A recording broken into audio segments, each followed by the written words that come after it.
Сегодня в Кыргызстане проходят выборы президента. На главную должность претендуют 11 кандидатов. С самого утра на избирательных участках республики отмечается высокая активность избирателей. Пришедшие отдать свои голоса избиратели отмечают, что участие в голосовании – почетное право и гражданский долг каждого кыргызстанца.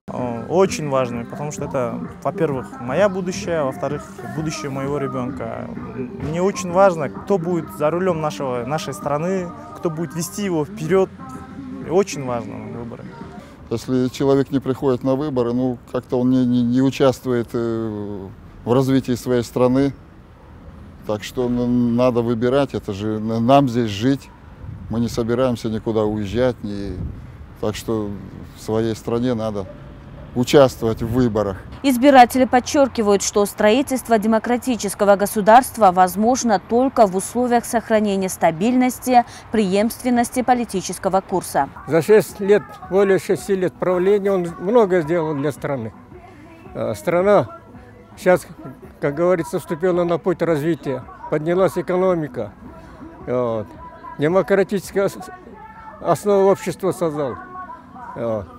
И так что выбор этого президента нашего Атамбаева, мы нисколько не сомневаемся, что он продолжит дело нашего президента Атамбаева. Отдать свои голоса на избирательные участки приходят и впервые голосующие молодые люди. К выбору кандидата они подходят со всей ответственностью.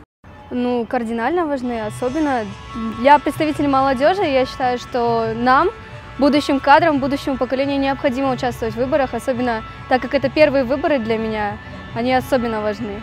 Я за стабильность в нашей стране, и для меня особенно важно, чтобы правительство уделяло большое внимание молодежи. Довольны новой избирательной системой и местные наблюдатели. Применение современных технологий сделало выборный процесс прозрачным и легким. Мы, наблюдатели с партии, считаем, что никаких нарушений с утра не было. Идет очень хорошо, оснащенность очень хорошая. Люди тоже хорошо приходят. Однако сложная техника порой может давать сбои. На этот случай на участках дежурят обученные специалисты, задачей которых является оперативное устранение неполадков. Мы начали голосование в 8:00. Все прошло хорошо, но вот 9:08 наша машинка вышла из строя. Неполадки получились. А 9:27 мы устранили эту неполадку.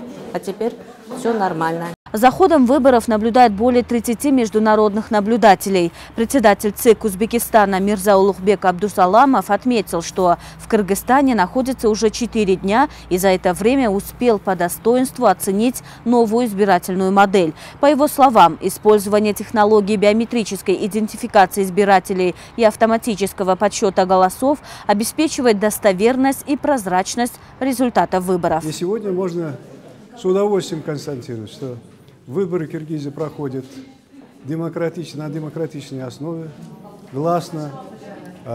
Все процедуры, которые определены законодательством Киргизстана, Конституцией Киргизии, они в полном объеме соблюдаются. Совсем скоро будут подведены результаты выборов, и мы узнаем ответ на главный вопрос – кто же встанет у руля нашего государства. Мы надеемся, что это будет человек, который претворит в жизнь реформы в экономике, будет реально решать социальные проблемы населения и будет способен обеспечить стабильность, мир и спокойствие.